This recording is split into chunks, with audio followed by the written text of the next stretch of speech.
What's up, guys? Coach John Wojo here with JW Fitness answering another question. Besides bicep curls and reverse curls, what else are you using easy curl bars for? Thinking of getting one for my home gym and wondering what else I could do with it. Heard it puts less stress on the wrists. Okay, so you are correct. Easy bar curls are typically used for curls. And yes, it's because they are easier on the wrists. Technically, they are not more effective for your biceps, right? Your biceps do aid in elbow flexion, but your biceps are the primary supinator of your lower arm. So when you go to turn a doorknob, right?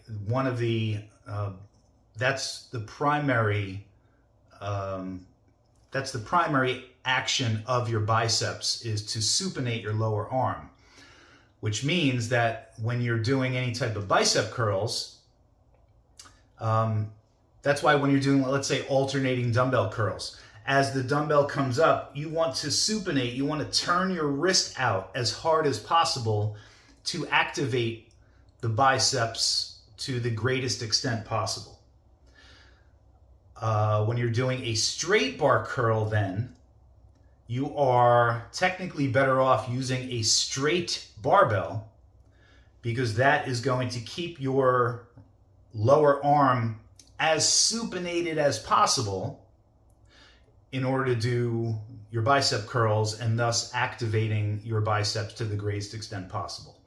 Likewise, a slightly wider grip on a barbell when you're doing barbell curls is technically helping activate your biceps greater than taking a narrow grip on a straight barbell. However, for whatever difference there is, when you slightly pronate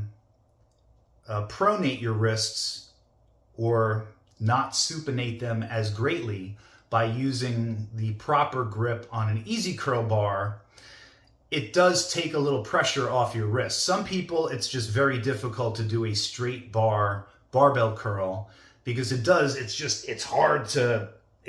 put a lot of pressure on your wrists to maintain that grip. So some people find it more comfortable with their hands ever so slightly less supinated. You're not actually pronated, you're just less supinated. So that is the primary purpose of the easy curl bar. Does it really matter over years and years of training? Are you going to notice that your biceps are not as large because you've been training with the easy curl bar as opposed to curling with the straight bar? I mean, yeah, probably not. You're talking just a slight difference. I say do whatever you need to do to stay in the game and stay injury free. You don't want to develop wrist issues that are going to plague you for the rest of your training career.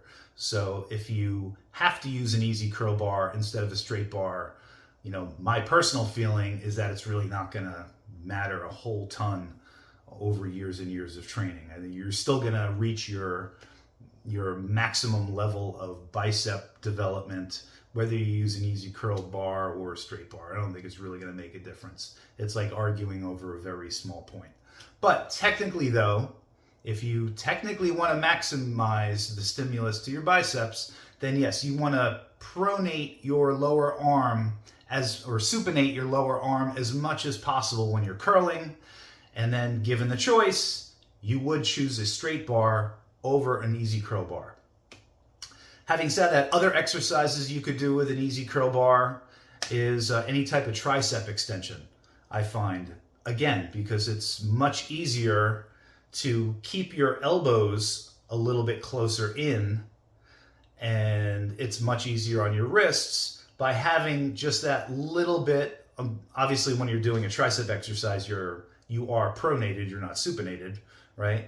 It does make it more comfortable to do like a skull crusher or tricep extension by just having that little bit of deviation in the bar, as opposed to a straight bar when your elbows are then naturally going to have to come out even more, and it's going to be uncomfortable on the wrists. So that is the quick and dirty explanation for an easy curl bar. Guys, if you appreciate the content, like and subscribe, and I'll talk to you soon.